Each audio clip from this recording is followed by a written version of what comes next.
ఓ వారం 10 ఒద్దుల సంధి కార్ పార్టీతోని నాయనతోని అంటి ముట్టనట్టే ఉంటుంది కవితక్క. నాయనకు రాసిన ఉత్తరం బయటికి పొక్కుడుతోని అక్క మనసులున్న మాటలు కూడా మైక్ల ముంగట్టుకు వచ్చినాయి. మరి ఎవరి మీద కోపమో ఏమో గానీ కొత్త ఆఫీస్ కూడా తెరిచింది కవితక్క. ఓ పక్క పార్టీకి దూరంగా ఉండుకుంటేనే నాయనను దేవుడు అంటుంది. అట్లియాల ఈ కార్యం ముంగటేసుకుంది. మళ్ళా దేవుని కోసం ధర్నాకు కూసుంది ఇవాళ కవితక్క. అదే అలా నాయన కొరక అన్నట్టు కాళేశ్వరంలో కమిషన్లు తీసుకుంటాని కేసీఆర్ సార్ కు నోటీసులు ఇస్తే అట్టెట్టిస్తారని గర్వమైంది గవర్నమెంట్ వాళ్ళ మీదకి. నేను ఇవాళ ఛాలెంజ్ చేస్తా ఉన్నా, కేసీఆర్ కాబట్టి గట్టి గుండె కాబట్టి ధైర్యం ఉంది కాబట్టి ఇటువంటి ప్రాజెక్ట్ ఆయన ఆలోచన చేయగలిగింది. ఈ కాంగ్రెస్ ప్రభుత్వం కనీసం కల కూడా కనలేదు అటువంటి ప్రాజెక్టు కట్టాలి తెలంగాణకని. ఆయన తెలంగాణ యోధుడు, నీళ్ల కోసం పుట్టినటువంటి ఉద్యమం కాబట్టి ఇంత పెద్ద ప్రాజెక్టుకి ఆయన రూపకల్పన చేసింది. ఏం తప్పు చేసిండని మా నాయనకు నోటీసులు ఇచ్చిలో చెప్పాలని కరమైంది. షెయి పార్టీ వాళ్ళు వేసిన కమిషన్ జ్యుడిషియల్ కమిషన్ కాదట, కాంగ్రెస్ కమిషన్ అనుకొచ్చింది. వాళ్ళు వేసిన కమిషన్ మీద నమ్మకం ఉందట గానీ కాంగ్రెస్ మీదనే అనుమానం ఉందట. ఏం తప్పు చేసిరు కేసీఆర్ గారు? నీళ్లు ఇవ్వడం ఆయన చేసినటువంటి తప్ప, నిధులు తీసుకురావడం ఆయన చేసినటువంటి తప్ప, కేసీఆర్ కిట్ ఇవ్వడం ఆయన చేసినటువంటి తప్ప, అభివృద్ధి పదంలో తెలంగాణను దేశంలో నంబర్ 1 గా నిలబెట్టడం తప్ప ఎందుకోసం నోటీసులు ఇచ్చిరని ఇవాళ తెలంగాణ జాగృతి తరఫున నేను కాంగ్రెస్ ప్రభుత్వాన్ని ప్రశ్నిస్తా ఉన్నాను. కార్ పార్టీ అధికారంలో ఉన్నప్పుడు 3 పంటలకు నీళ్లు వచ్చేడుతుండే. ఇప్పుడు షెయి పార్టీ ఎలుగులైనాక ఒక్క కారుకు కూడా నీళ్లు రాకుండానే పంటలన్నీ ఎండబెడుతులు అన్నట్టు దుబ్బెత్తి పోసింది కవితక్క. అది చాలదన్నట్టు ఇంకా ఉల్టా వాళ్ళ నాయన మీద లేనిపోని బుడద చల్లుతులాట. నాయన మీద ఈగ కూడా ఆలకుండా రక్షణ కవచం లెక్క ఉంటాము అనుకొచ్చింది కవితక్క. కేసీఆర్ గారికి నోటీస్ ఇచ్చిరంటే యావత్ తెలంగాణకు నోటీస్ ఇచ్చినట్టే అని భావిస్తూ మీరు ఇబ్బంది పెట్టేటటువంటి ప్రయత్నం చేస్తే మేమందరం కూడా ఒక రక్షణ కవచంగా వారి చుట్టూ ఉంటాం. కేసీఆర్ గారి మీద ఈగ వాళ్తే కూడా ఊరుకోమని చెప్పినాం. అగనట కేసీఆర్ సార్ కు నోటీసులు ఇస్తే తెలంగాణ పబ్లిక్ కు ఇచ్చినట్టేనట. మళ్ళా అయినా కాళేశ్వరం కట్టకు ఒక్క పిల్లర్ కుంగినందుకే కమిషన్లు అంటున్నారు. ఏడాదికెంచి కుంగిన పిల్లర్లు ఎందుకు కట్టలేదో చెప్పాలనేది కవితక్క అంటున్న మాట. నడమ పువ్వు పార్టీల గురించి మాట్లాడుకుంటా గిట్ట అన్నది. బీజేపీ పార్టీల ఒకడే ఒకడు తెలంగాణ బిడ్డ ఈటెల రాజేంద్రన్ ఉన్నాడు. మరి ఆయనన్నా మాట్లాడతాడేమో అని నేను అనుకున్నా. కానీ గోదావరి నీళ్లు అక్రమంగా చంద్రబాబు నాయుడు గారు తరలించకపోతుంటే ఈటెల రాజేంద్రన్న కూడా మాట్లాడలే. అన్నా రాజేంద్రన్న, తెలంగాణ ఆడబిడ్డల తరఫున, తెలంగాణ రైతుల తరఫున, తెలంగాణ జాగృతి తరఫున నేను మిమ్మల్ని రిక్వెస్ట్ చేస్తా ఉన్నా. గిట్ట గల్లీకెంచి ఢిల్లీ దానక దేన్ని నిడవలే వాళ్ళ దేవునికి నోటీసులు ఇచ్చిలని ధర్నా చేసేందుకు రోడ్డు ఎక్కింది అన్నట్టు. ఇంటోళ్లతోనేమో అంటిముట్టనట్టు ఉంటుంది, మీదికి మాత్రం నాయనే నా దేవుడు అంటుంది. ఇదెక్కడి కథ అనబట్టి పడిపడని పార్టీలోళ్ళు. ఏందో ఏమో పోలి రాజకీయాలు ఎప్పుడు ఎవరిని దోస్తులు చేస్తాయో ఎప్పుడు ఎవరిని దుష్మన్లను చేస్తాయో ఎవరికి తెలవట్లేదు అబ్బా.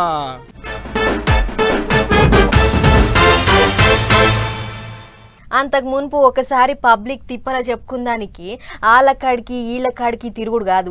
చక్కగా గాంధీ భవన్కి వస్తే వారానికో మంత్రి ఉంటాడు. ఎవళ్ళకే తిప్పలున్నా మంత్రికి చెప్పుకోవచ్చు అని ముఖాముఖి కార్యం ముంగటేసుకున్నారు. మరి నడుమిట్ల ఏమైందో ఏమో గానీ కొన్నొద్దులు నడిపించి నడుమిట్లనే వదిలేసిర్రు. అగో ఆ కార్యాన్ని మళ్ళోసారి ముంగటేసుకున్నారు షెయి పార్టీ సర్కార్ వాళ్ళు. మళ్ళా ఇవాళ సాల్వ్ చేసిర్రు. అయితే ఇవాళ ఏ మంత్రి సార్ కూర్చున్నాడంటే ఇవాళ వచ్చేటోళ్ళు పోయేటోళ్లతో మంత్రి పొన్నం ప్రభాకర్ సార్ మస్తు బిజీ అయిండబ్బా. అవు ఆగిందనుకున్న ముఖాముఖి కార్యాన్ని మల్లోపాలి సురువు చేసిండు మంత్రి పొన్నం సారు. భూముల పంచాదులు, కొలువులు, కొట్లాటలు, గవర్నమెంట్ వాళ్ళు ఇచ్చేటి పథకాలు ఓ ఇట ఒకటారుండా. ఏ తక్లీఫ్ ఉన్నా కాగితాల మీద రాసుకొని రావాలే, పట్టుకొచ్చి గాంధీ భవన్ లో మంత్రి సార్కి ఇవ్వాలి. గట్ల మస్తు మంది వచ్చి ఇవ్వాలి మంత్రి సార్కు ఆర్జీలు పెట్టుకునే తందుకు. సార్ కూడా అంతే, ఎంత మంది వస్తే అంత మంది తన అప్లికేషన్లు తీసుకున్నాడు. వచ్చిన వాళ్ళ కాడ కాగితాలు తీసుకొని వాళ్ళకి వచ్చిన తిప్పలేందో అరుచుకున్నాడు గీ తీరుగా. అయితే తెలంగాణలో షెయి పార్టీ ఎలుగులైనాక ప్రజాపాలన పేరుతోని కొంతమంది మంత్రులు ఊళ్ళల్లో తిరుగుతుంటే వారానికో మంత్రి గాంధీ భవన్ లో కూసోవాలి, వచ్చేటి పబ్లిక్ తిప్పల అరుచుకోవాలని అప్పట్లో షెయి పార్టీ పెబ్బ మహేష్ కుమార్ గౌడ్ అన్నాడు. అన్నట్టే కార్యాన్ని సురువు చేసిరు కూడా. ఓ 2-3 వారాల పాటు వచ్చిన వాళ్ళ కాడ కాగితాలు తీసుకున్నారు, వాళ్ళ తిప్పల అరుచుకున్నారు. మళ్ళీ ఏమైందో ఏమో గా కార్యాన్ని నడుమిట్లనే వదిలేసారు. మురిపిచ్చి మరిపిచ్చిలు అనుకున్నారో ఎటనో ఏమో గానీ ఈ కార్యాన్ని మల్లోపాలి ముంగటేసుకుంటే తొలత మంత్రి పొన్నం ప్రభాకర్ సార్ పబ్లిక్ ను కలిసిండు అన్నట్టు. మరి ఇప్పటికన్నా పురాగా నడిపిస్తారో లేకుంటే మళ్ళా కూడా అట్టిన నడిమిట్లా వదిలేస్తారో ఏమో తెలియదు గానీ మధ్యలున్నోళ్లతో పనులు కావట్లేవు, మంత్రుల కాడికి పోతేనన్నా అయితే అనేటి ఆశతో వస్తారు సార్లు. తీసుకున్న కాగితాలు పక్కకు బారేయకుండా జర కొంతన్న పబ్లిక్ తిప్పల బాపే ఇగిరం చెయ్యాలి అంటున్నారు ముచ్చటరికైన తెలంగాణ పబ్లిక్.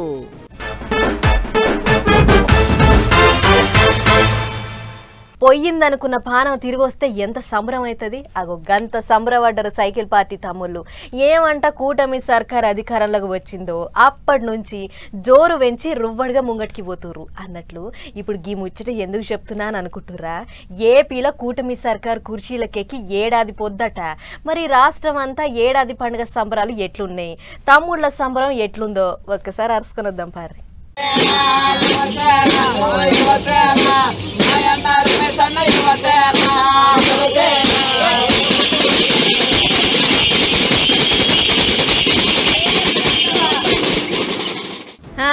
ఏపీలో ఏడాది పండుగ సంబరాలను మా జోరుగా చేసిర్రు. పెంబర్తి ఎమ్మెల్యే రమేష్ బాబు సారు అలా నియోజకవర్గం అంతా దద్దరిల్లేటట్లు చేసిండు. నాయకులు, కార్యకర్తలు, ప్రజలు అందరూ ఒకటే ఏడాది పండుగను ఎల్లకాలం యాదుకునేటట్లు హంగామా చేసిర్రు. పొద్దుగాలనే అమ్మలక్కలు రకరకాల ముగ్గులేసి రంగులద్దిర్రు. డూడు బసవన్నలు, భోగి మంటలు, తప్పెడు గుళ్ళు, కోలాటాలు, గుండాటలు, అబ్బో తీరొక్క తీరు ఆటలాడి ఎటు చూసినా సంక్రాంతి పండుగ అప్పుడే వచ్చిందా ఎట్లా అన్న లెవెల్లో చూపించిర్రు. అటు తిరుపతి ఎమ్మెల్యే అరణి శ్రీనివాసులు సార్ కూడా జనసేన ఆధ్వర్యంలో ఏడాది పండుగను మా జోరుగా చేసిర్రు. పార్టీ జెండా కలర్ తోని ముగ్గులేసి సుపరిపాలన మొదలై ఏడాది అరాచక పాలన వద్దనుకొని కూటమి సర్కార్ను కుర్చీలో కూసబెట్టిన జనాలకు శనార్థులు అన్నట్లు మాట్లాడుకొచ్చిండు. ఎన్డీఏ కూటమి పాలన సంవత్సరం రోజులుగా పూర్తి చేసుకున్న సందర్భంగా ఈరోజు తిరుపతి నియోజకవర్గంలో సంక్రాంతి పండుగలు తలపించే విధంగా మహిళలు, పెద్దలు, యువకులు అన్ని గ్రామాలలో కూడా ప్రతి ఒక్క చోట కూడా ఉదయాన్నే చేసి ముగ్గులు వేసి సంబరాలు జరుపుకుంటున్నారు. గనట పాత సర్కారు ఏలువడ్ల ప్రజలంతా అన్యాయం అయిపోయారు. కూటమి సర్కారు వచ్చినాక అందరూ ఊపిరి వీల్చుకుర్రు. ఏడాది సంధి జనాలకు ఎసొంటి పాలన కావాలో అదే అందిస్తున్నామని చెప్పుకొచ్చిండు ఎమ్మెల్యే. అటు సీఎం బాబు సారు, చిన్న సీఎం పవన్ సారు, ఇంకా మంత్రి లోకేష్ సార్లు ట్విట్టర్ గూట్లే ఏడాది పండుగ ముచ్చట రాసుకొచ్చిర్రు. ప్రజలు ఇచ్చిన ఈ తీర్పుకు న్యాయం చేస్తాం, జనం కోరుకున్న పాలన బరాబర్ అందిస్తాం, కూటమి సర్కారుకు అండగా నిలబడ్డ అందరికీ శనార్థులు అన్నట్టు పోస్టులు పెట్టిర్రు. ఇక ఇదిట్లుంటే అటు విజయనగరం జిల్లా చీపురుపల్లిలో మాజీ మంత్రి బొత్స సత్యనారాయణ సారు ఉన్నట్లుండి కింద పడిపోయిండు. వెన్నుపోటు అని కార్యం పెట్టుకుని బండి మీద పోతుంటే పేయి సుస్తిగిట్లా అయ్యిందట. దీంతోని కూరబడ్డ సార్ను వెంటనే పట్టుపట్టమని దాకాన కేసుకుపోయిర్రు. ఓ ఏడాది కింద షురువయ్యింది ఇథనాల్ ఫ్యాక్టరీ వద్దని లొల్లి. వద్దంటే వద్దన్నట్టు చుట్టుముట్టు ఉండేటి ఊరోళ్ళు లొల్లికి దిగితే ఫ్యాక్టరీ ఓనర్లు తోక ముడిసిర్రు. జర్ర నిమ్మలం అయ్యిందనుకున్న యాళ్ళ మళ్ళోసారి ఫ్యాక్టరీ కట్టేతందుకు హుషారు వెంచుడుతోని ఈ యాళ్ళ మళ్ళా గిట్ల లొల్లికి దిగిర్రు అక్కడి పబ్లిక్. ఇథనాల్ ఫ్యాక్టరీ కట్టొద్దని మల్లోపాలి లొల్లి సాలైంది జోగులాంబ గద్వాల జిల్లాల రాజోలు మండలంలో ఉన్న పెద్ద ధన్వాడ అనేటి ఊళ్ళో ఓ రోజు రైతులు, ఇంకో రోజు పోలీసోళ్ళు. పబ్లిక్ ను పోలీసోళ్ళు గెదుడు, పోలీసోళ్ళ మీదకి పబ్లిక్ మరలవాడు. 2 రోజుల కింద మధ్యరేత్రి వచ్చి కంటైనర్ గదులు పెట్టి జేసీబీలు రప్పించి కంపెనీ కట్టేందుకు సరుకులని దింపేటాళ్లకు పబ్లిక్ ను ఆగం చేసేటి ఇథనాల్ ఫ్యాక్టరీ కట్టేందుకు మల్లోపాలి ఉపాయం చేస్తున్నారని చుట్టుముట్టిరు ఓ 12 ఊళ్ళ పబ్లిక్. పోలీసోళ్ళు అడ్డం తిరుగుతుంటే కూడా ఆగకుండా ముందడి కురికిర్రు, కంటైనర్లకు కాగడంటిచ్చారు. మొగళ్ళు వస్తే మొగళ్ళ నెంబర్ పెట్టినారు. అందుకని ఈ రోజు మేమే వచ్చినాము. మమ్మల్ని కూడా పోలీసు వాళ్ళు కొట్టినారు. అందుకని మేము గుడిసెలు అంటించినాము. ఈ రోజు నుండి మాకు ఈ కంపెనీ వద్దు, మాకు అవసరం లేదు కంపెనీ, ఎంతవరకైనా తెగిస్తాం, మాకు ఈ కంపెనీ వద్దు. మొగోళ్ళు వస్తే కొడుతురు, కేసులు పెడుతురు అని అక్కలే దిగిలాట లడాయికి. ఏడికైనా వస్తాం, ఎంత దూరమైనా కొట్లాడతాం, పానాలు పోయినా బేతరే, ఫ్యాక్టరీనైతే కట్టనిచ్చే ముచ్చటే లేదంటారు అక్కలు. వరి మక్కలతోని ఇథనాల్ తయారు చేస్తారట ఆ ఫ్యాక్టరీలా. అయితే అండ్లకేంచి వచ్చేటి కెమికల్స్ తోని భూములు ఖరాబ్ అయితే, నీళ్లు తెరలైతే, లేనిపోని రోగాలు వస్తాయి అనేది పబ్లిక్ పడుతున్న బూగులు. రైతు ముఖ్యమా లేకుంటే ఒక్కరి కంపెనీ ముఖ్యమా? ఇంతమంది రైతులని చంపేసి కాచి ఇంతమంది భూములు ఉపవాసం పెట్టి ఎక్కడంటే అక్కడ పొగలు ఏడ మేము 4-5 చిత్తలూరు పోయి కాచి వాళ్ళు ఏడుతుంటే మాకు కళ్ళకి నీళ్ళు వచ్చి ఇవాళ నీళ్ళు వచ్చి కాచి మమ్మల్ని నాశనం చేయడానికి వచ్చినారు. అంతే కదా మరి, ఒక్క ఫ్యాక్టరీతోనే చుట్టుముట్టు ఉండేటి 12 ఊళ్ళ పబ్లిక్ రోగాల పాలు కాబట్టి ఒకటే పాలి పబ్లిక్ అంత వచ్చి ఎగబడేటాలకు పోలీసులు గుంపులు వచ్చి జోపుతున్నారు. అయినా తగ్గేదేలే అన్నట్టు పబ్లిక్ మరల పడుతున్నారు. మరి చూడాలే ఎంత దూరం పోతుందో గీ లాడాయి. ఎంపీలు ఎమ్మెల్యేలు లేకుంటే ఇంకా పెద్ద పెద్ద కొలువులలో ఉన్న నాయకులైనా పొద్దున్నే లేస్తే వాళ్ళ మీద వీళ్ళ మీద వాళ్ళు తిట్టుకోవడము ఆడిపోసుకోవడము కాదు, నమ్మి గెలిపించిన జనాల కాడికి అప్పుడప్పుడు పోవాలి. వాళ్ళకు ఏం తిప్పలున్నాయి, జనం ఎట్లున్నారు, ఏం కథ అనేది అరుచుకోవాలి. అగో ఇన్నొద్దులకు గా పనిచేసిండు మునుగోడు ఎమ్మెల్యే రాజగోపాల్ రెడ్డి సారు. మరి పాన్రి జనంలకు పోయిన సార్ ఏమంటుండో చూద్దాం. ఎమ్మెల్యే రాజగోపాల్ రెడ్డి సార్ పొద్దున్నే ఊరంతా కలే తిరిగిండు. మునుగోడు మండలం పులిపల్పుల అనే ఊరికి పోయిన ఎమ్మెల్యే సారు ఎప్పుడు వేసుకునే తెల్ల బట్టలు ఇడిచిపెట్టి మంచిగా టీషర్ట్ వేసుకుండు. ఇక దన్న నడుచుకుంటా మార్నింగ్ వాక్ చేసిండు. ఊళ్ళకు సార్ వచ్చిండని ఎరికైన లోకల్ నాయకులు కార్యకర్తలు ఇంకా అభిమానులు మొసబోయంగా ఉరికిరాంగా సారు బజార్లన్నీ ఓ మల్క రౌండ్ వేసిండు. ఊరంతా తిరిగి చూసిన సారు బజార్ లైట్లు ఎలుగుతున్నాయా, తాగే నీళ్లు వస్తున్నాయా, మురికి కాలువలు సాఫ్ చేస్తుర్రా అనేదంతా ఊరోళ్లను అడిగి తెలుసుకుండు. ఇందిరమ్మ ఇండ్ల అర్హులకు తప్పకుండా ఇస్తాం, దరఖాస్తు పెట్టుకున్నోళ్ళు ఎవ్వళ్ళు కూడా నారాజు కావద్దు, అధికారులు అసలైన గరీబోళ్లను గుర్తించే పనిలో ఉన్నారు, దానికోసమే గట్టిగానే తనలాడుతున్నామని చెప్పుకొచ్చిండు. అట్లనే సొంత ఖర్చులు పెట్టి బ్రాహ్మణ ఎల్లంలో ప్రాజెక్ట్ కెంచి పులిపల్పుల షెర్లకు నీళ్లు తెస్తుండన్న ముచ్చట ఎరుకున్నదే కదా. ఆగొగ్గ నీళ్ళొచ్చి చెరువు ఎందాక నిండింది, కట్ట బందోబస్తుగా ఉందా లేదా అని కట్టెక్కి చూసిండు. ఈడికే ఒడవలే, పులిపల్పులకెంచి బీరెల్లిగూడెంకు పడుతున్న బీటీ రోడ్ మరమ్మతుల పనులు చెకింగ్ చేసి చుట్టుపట్టున్న రైతులతో మాట్లాడిండు. గిట్ల ఓట్లేసి గెలిపించిన ప్రతి ఒక్కళ్ళని నోటి నిండా పలకరించి ఊళ్ళో ఇంకేమన్నా తిప్పలుంటే నాకు చెప్పుర్రి, వెంటనే చేసి పెడతా అని భరోసా ఇచ్చిండు. మంచిగుంది సార్ మీ మార్నింగ్ వాక్. ఇదే నమూనాలా మీ నియోజకవర్గంలో ఉన్న అన్ని ఊర్లు తాపకోసారి పెట్టుకొని తిరుగుర్రి. గట్ల తిరిగితే సమస్యలు ఎన్ని ఉన్నాయి, ఏం చేస్తే తష్ప అయితే అనేది మీకే అర్థమవుతుంది. పాపం జనం ఎక్కడ తిరుగుతారు, జర్ర గటు దిక్కు ఆలోచన చేయుర్రి సార్ అని సలహాలు ఇస్తుర్రు ఈ ముచ్చట చూసిన పబ్లిక్.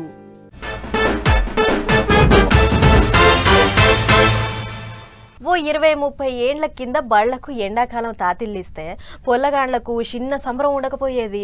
బుక్కెడంత తిని అవతల పడ్డరంటే చాలు పొద్దుకేదాకా మళ్ళా ఇంటి ముఖం చూడకపోయేది. ఇక జమానా పోయి ఇప్పుడు అంతా సెల్ ఫోన్ల జమానా నడుస్తుంది. ఎవ్వరు చూసినా ఫోన్లలోనే మూతులు పెడుతుర్రు. గిట్లయితే పొల్లగాండ్లు తమాం చెడిపోయేటట్లున్నారు అని కనిపెట్టిన బడిసార్లు ఓ తాను ఇచ్చంతరమైన ఉపాయం కట్టిర్రు. మరి గదేందో చూడుర్రి. 108 ఎమర్జెన్సీ, ఇది అంబులెన్స్. 108 ఫోన్ చేస్తే అంబులెన్స్ మనం ఎక్కడ ఉంటే అక్కడ వస్తుంది, ఎక్కడైనా యాక్సిడెంట్ జరిగితే అక్కడ వస్తుంది. ఏ నెంబర్ ఫోన్ చేయాలి మనము?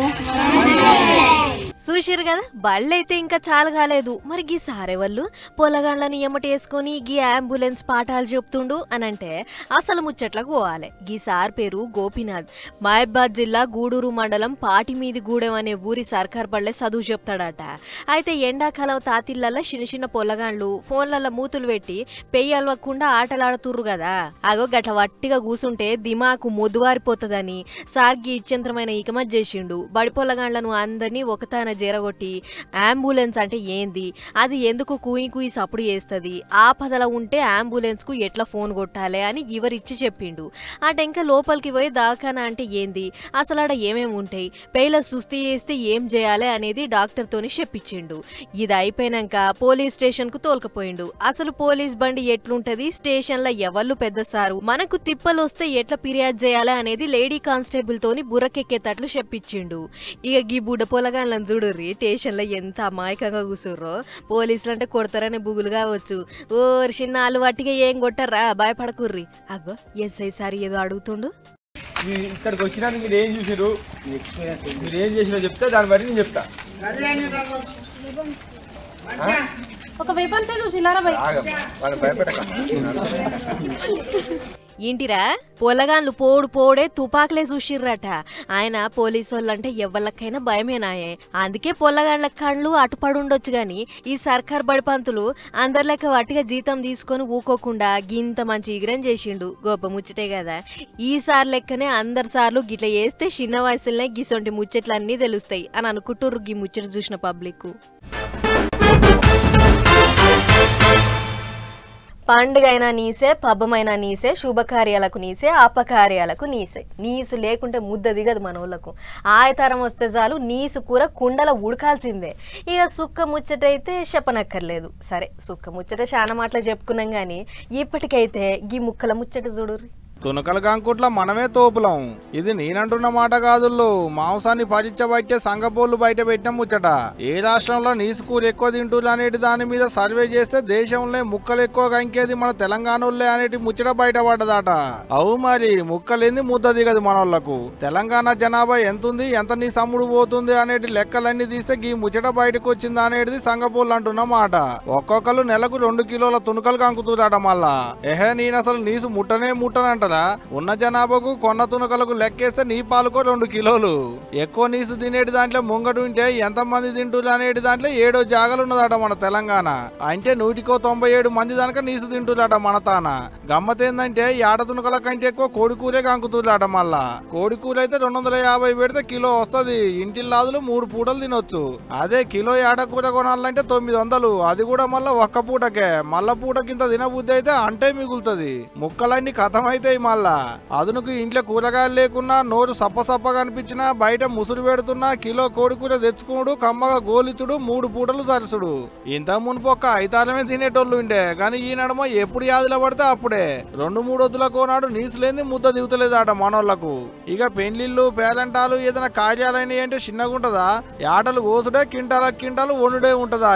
ముక్క లేకుంటే ముక్కిలుస్తారాయే మరి మనకాడ కార్యాలకు వచ్చేటి చుట్టాలు. బయటికేంచి ఆటలు తెస్తున్నారు, కోళ్ళపారాలు సరిపోవట్లేవు అంటే చూడు మన గుందుడు ఏ తరీకలు ఉన్నదో. మళ్ళా అట్టుంటది మరి. అందుకనే అంటారా బాబు మనల్ని తెలంగాణ వాళ్ళని తగ్గేదే లేదు మళ్ళా.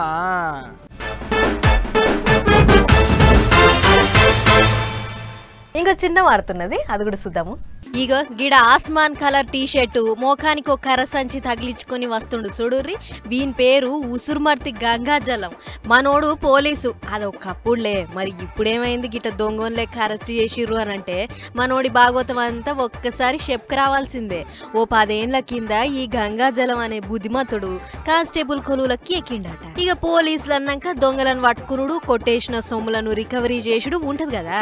ఆగో గట్ల దొంగలను దొరకబట్టి అరే ఎట్లా కొట్టేస్తారా అని వాళ్ళ తానుంచి ట్రైనింగ్ తీసుకొని చిన్నగా మెల్లగా మనోడు కూడా దొంగతనాలకు మళ్ళిండట. అట్లా 1 కాదు 2 కాదు 18 దొంగతనాలు చేసి అరెస్ట్ అయితే వీడు మన పోలీసుల ఇజ్జత్ అంతా తీస్తుండని ఆయన కొలువులకెచ్చి పీకేసి డిస్మిస్ చేసిర్రట. మరి అప్పుడన్నా బుద్ధి మార్చుకొని ఏదైనా పని చేసుకొని బతకాలా? లే, మళ్ళా దొంగతనాలకు మరిగిండు. పోయిన నెల 13వ తారీఖు నాడు ఏలూరు జిల్లా జగన్నాథుని పేటలున్న ఓ ఇంట్లో పడి 32 లక్షల ఇలో చేసే సొమ్ములు ఇంకా 7 లక్షల నగదు అతకపోయిండట. ఎతకపోవడే కాదు, ఒక్క సాక్ష్యం కూడా దొరకకుండా జాగ్రత్త పడ్డాడు. అయితే ఎంత తెలివికల దొంగోడైనా ఏనో తప్పు చేస్తాడు కదా. ఆగో అట్లనే వీడటు దిక్కొచ్చి తిరుక్కుంటా సీసీ కెమెరాలలో పడ్డాడు. ఈగేముంది, లోపలేసి గట్టిగా తోమితే అంత కక్కిండు. దీంతో మళ్ళా లోపలేసిర్రు పోలీసోళ్ళు. కొట్టేసిన సొమ్ములు పైకం అంతా రికవరీ చేసిర్రు. ఆగో గదే ఇది చూడురి ఎట్లుందో వీన్ బుద్ధి కాగిదాలుగా. సకదనాల పోలీసు నౌకరీ ఇడిచిపెట్టుకొని ఈ వెంపాన్రా బడే అని తిడతా ఊర్రు గీ ముచ్చట చూసిన జనాలు.